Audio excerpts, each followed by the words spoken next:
Hi, you just completed an exploration where you used conditionals and buttons inside programs. Let's summarize what you learned. We learned how to use the digitalRead command to read a value from a digital component. The values produced from the digitalRead command are either high, 1, or low, 0. We also learned the difference in functionality between an Ifif and an ifelse statement. In an Ifif statement, every condition is checked from top to bottom, and the commands inside any condition that evaluate to true will be completed in order. This means that if we have 4 conditional blocks in an if statement, all 4 could be run, none could be run, or any number in between.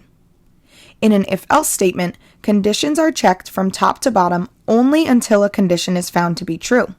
The commands inside the first condition to evaluate to true are completed, and all the rest are skipped.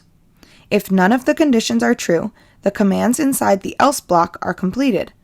This means that no matter how many conditional blocks we have inside our if-else statement, only one block of commands will run.